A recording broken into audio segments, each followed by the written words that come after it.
अस्सलाम वालेकुम। Welcome to our mobile inventory software designed by Texa private limited. ये जो सॉफ्टवेयर है डेडिकेटेडली बनाया गया है मोबाइल शॉप्स के लिए। जो सार्फिन मोबाइल के शॉप्स को रन करते हैं, जो ऑनर्स होते हैं, उनके लिए ये जो है सॉफ्टवेयर बनाया गया है। ठीक है, इसमें बेसिकली होता क्या है कि आप जो है अपने प्रोडक्ट्स को विद सीरियल नंबर के साथ जो है सेल आउट कर सकते हो। उनकी इन्वेंट्री, उनका स्टॉक, उनकी परचेजिंग जो होती है वो IMEI नंबर और सीरियल नंबर के अकॉर्डिंग हो रही होती है। सबसे पहले आपने करना क्या है, आपने प्रोडक्ट एक बना लेना है।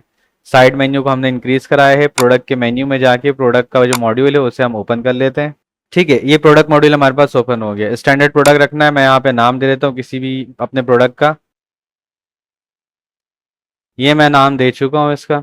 अच्छा, अगर कोई बारकोड वगैरह रखना है आपने तो वो रख सकते हैं। शेल्फ सेलेक्ट करना है, ब्रांड सेलेक्ट करना है, कैट कलर क्या है, कैटेगरी, सब कैटेगरी ये आपने दे देनी है। उसके बाद आप आ जाएंगे। ठीक हो गया, उसकी यूनिट डिसाइड करनी, यूनिट डिसाइड कर सकते हैं। कॉस्ट प्राइस मैंने दे दी है इसकी 15,000। सेल प्राइस मैंने दे दी है इसकी 17,500। ऐड न्यू प्रोडक्ट पे जाके श्योर करवाएंगे। प्रोडक्ट यहाँ पे ऐड हो चुका है। देखने के लिए आपने क्या करना है, रिकॉर्ड व्यू में जाना है। यहाँ पे मैं सर्च करता हूँ तो ये मोबाइल हमारे पास बन चुका है। ये आपके पास प्रोडक्ट जो है सिस्टम के अंदर जनरेट हो चुका है। अब आपने क्या करना है, स्टॉक चेक करना और स्टॉक इसका इंक्रीज करना है। स्टॉक चेक करने के लिए आपने क्या करना है, साइड मेन्यू इंक्रीज करना है। स्टॉक के मेन्यू में आके स्टॉक रिपोर्ट को ओपन करना है। मैं प्रोडक्ट का नाम लिखता हूँ तो ये मुझे बता रहा है कि प्रोडक्ट तो एक अवेलेबल है, किस शेल्फ में रखा है, किस ब्रांड, किस कैटेगरी, सब कैटेगरी वगैरह जो आप डिफाइन करेंगे प्रोडक्ट बनाते वक्त वो आ जाएगा। सेल कितने हो चुके हैं, सेल सीरियल यानी कितने IMEI के साथ सेल हो चुके हैं, कितने आपने परचेज किए थे, और रिमेनिंग स्टॉक इसका कितना है विद IMEI नंबर, ये आपके पास यहाँ पे आना चाहिए। ठीक हो गया। कॉस्ट इसकी कितनी है और अवेलेबल क्वांटिटी इसकी क्या है, अभी 0 है, इस वजह से IMEI नंबर वगैरह और सीरियल नंबर वगैरह शो नहीं कर रहा आपको। अब हम करेंगे इसका स्टॉक इंक्रीज, परचेज करना पड़ेगा। उसके लिए हमें साइड मेन्यू को इंक्रीज करा के परचेज के मेन्यू में जाता हूँ और परचेज के मॉड्यूल पे मैं क्लिक करता हूँ तो ये हमारे पास परचेज का मॉड्यूल जो है वो ओपन हो चुका है। यहाँ पे आपने एक वेंडर सेलेक्ट कर लेना है। मैं एक वेंडर ले लेता हूँ टेस्ट के नाम से। अब यहाँ पे आपने क्या करना है, अपने प्रोडक्ट का नाम लिखना है। ये आ गया प्रोडक्ट का नाम। अच्छा, अब आपने देना है सीरियल, पहला सीरियल। और जैसे ही आप सीरियल मुकम्मल लिख लेंगे, या तो आप बारकोड स्कैनर से स्कैन भी कर सकते हैं। ठीक हो गया। अगर स्कैन करते हैं तो ये बिल्कुल ब्लॉक में आ जाएगा, और अगर आप मैनुअल लिख रहे हैं तो आपको इंटर प्रेस करना होगा। ये ब्लॉक का मतलब है कि ये अब एक्सेप्टेबल है। अच्छा, सेकेंड सीरियल दे देता हूं मैं। फिलहाल मैं इसकी 2 क्वांटिटी परचेज कर रहा हूँ। एक सीरियल है 786 दूसरी सीरियल है 987। एक और एक क्वांटिटी मैं इंक्रीज कर लेता हूँ इसकी। तो 3 क्वांटिटी मैं इसकी परचेज कर रहा हूँ। अगर कॉस्ट के अंदर कोई चेंजिंग करनी है, फर्स्ट करें आपने फर्स्ट टाइम जो है परचेज किया इस कॉस्ट पे, इस सेल प्राइस पे, लेकिन नेक्स्ट टाइम जब आप कर रहे हो तो चेंज हो रहा है, तो आपने क्या कर लेना, उसको इफेक्ट करवा लेना है।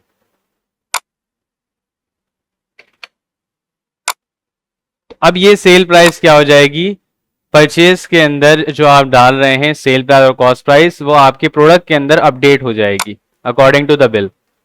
आपने क्या कर लेना है, जिस डेट की परचेज है और कोई डिस्क्रिप्शन वगैरह देनी है तो आप दे सकते हैं, और भी अगर कोई मोबाइल वगैरह या जितनी भी चीज़ें आपके बिल में मौजूद है वो ऐड करना चाहें तो आप कर सकते हैं। सेव किया मैंने इसे, श्योर करवा दिया। अब ये बिल जो है हमारे पास सेव हो चुका है। देखने के लिए रिकॉर्ड व्यू में जाता हूं मैं और सर्च के बटन पे मैं क्लिक कर देता हूं। आप चाहे तो डेट रेंज के अंदर भी देकर सिलेक्ट करवा सकते हैं। मैं टुडे की डेट डाल देता हूं।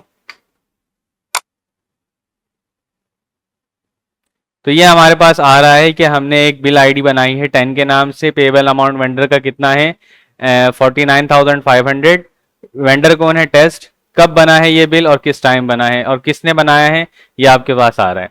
अच्छा, मॉडिफाइड ऑन का मतलब क्या होता है कि अगर इस बिल के अंदर कोई चेंजिंग की गई हो तो उसका डेट एंड टाइम शो कर देगा, और किसने किया उसका यूजर का नाम शो कर देगा। यहां से व्यू में जाकर आपका इनवॉइस इसका चेक कर सकते हैं। क्लोज कर दिया मैंने इसका। अच्छा, अब हमने जब परचेज कर लिया तो इसका स्टॉक जो है हमारे पास इंक्रीज होना चाहिए। स्टॉक रिपोर्ट में जाता हूँ। स्टॉक रिपोर्ट में जाने के बाद मैं सर्च करता हूँ इस चीज को, तो अब आप देख सकते हैं हमारे पास 3 सीरियल नंबर आ चुके हैं परचेज सीरियल के कॉलम में कि हमने 3 परचेज किया है। रिमेनिंग के अंदर भी 3 है हमारे पास, क्योंकि ये अब तक सेल आउट नहीं हुए। कॉस्ट भी इसकी अपडेट हो चुकी है। पहले कॉस्ट इसकी 15,000, अब ये हो चुका है 16,500। अवेलेबल क्वांटिटी 3 आ रही है और कॉस्ट अमाउंट इसका शो कर रहा है यहाँ पे। अब हम क्या करेंगे, इसके सेलिंग की तरफ जाएंगे। सेल के मेन्यू में आना है और सेल के मॉड्यूल पे क्लिक करना है। सेल मॉड्यूल ये आपके पास ओपन हो चुका है। प्लस के साइन पे क्लिक करना है और अगर कोई नया कस्टमर आप बनाना चाह रहे हैं, कोई भी नया कस्टमर आए तो उसकी आप डिटेल यहाँ पे दे सकते हैं। ठीक हो गया, ये कस्टमर यहाँ पे ऐड हो जाएगा इस तरीके से, क्योंकि कल को वो क्लेम करने भी आ सकता है, तो आपके पास रिकॉर्ड होना चाहिए। डन है। सेलमैन कौन है, आप वो सेलमैन सेलेक्ट करवा लेंगे अपना, और यहाँ पे आपने सीरियल नंबर मेंशन करने हैं। जैसे ही आप सीरियल नंबर पे क्लिक करते हैं तो वो क्या होगा कि आपके पास कितनी कौन से मोबाइल पे सीरियल नंबर डेजिग्नेटेड है, वो प्रोडक्ट ये खुद ब खुद पिक कर लेगा। आप चाहे तो मैनुअली भी टाइप कर सकते हैं या तो बारकोड स्कैनर से स्कैन भी कर सकते हैं IMEI नंबर या सीरियल नंबर को। अब आपने सिंपल क्या करना है, अगर इसके अलावा और भी कोई प्रोडक्ट है तो वो ऐड कर लेंगे, या और भी सीरियल नंबर है इसी मॉडल के तो वो आप ऐड करके कंटिन्यू कर लेंगे। सेव सेल के ऊपर आपने क्या करना है, क्लिक करना है, और श्योर के ऊपर क्या करवा देना है, क्लिक करवा देना है। तो आप देख सकते हैं सेल जो है सक्सेसफुली एडिट हो चुका है, ये आपके पास इसका इनवॉइस आ चुका है। आपको यहाँ पे शो कर रहा है कि आपका मोबाइल मॉडल कौन सा है, ठीक है, उसका सीरियल नंबर क्या है, क्वांटिटी, प्राइस वगैरह यहाँ पे सब कुछ आ चुका है। आप प्रिंट निकालना चाहें प्रिंट निकाल सकते हैं। क्लोज कर देता हूं मैं इसे। व्यू रिकॉर्ड में आ गया हूं मैं और आज की डेट में सिलेक्ट कर लेता हूं। सर्च के बटन पे क्लिक करवाता हूं जैसे, तो यहाँ हमारे पास आज की एंट्री आ रही है। स्टॉक रिपोर्ट चेक कर लेते हैं। अब ये मेरे पास पहले स्टॉक आ रहा था, परचेज सेल में 3 थे और रिमेनिंग भी 3 थे। अब हमने एक सेल आउट कर लिया है। सर्च के बटन में मैं जैसे क्लिक करवाता हूं तो ये मुझे बता देगा कि मैंने कौन सा सीरियल नंबर सेल किया है और कौन कौन से सीरियल नंबर रिमेनिंग हमारे पास आ चुके हैं।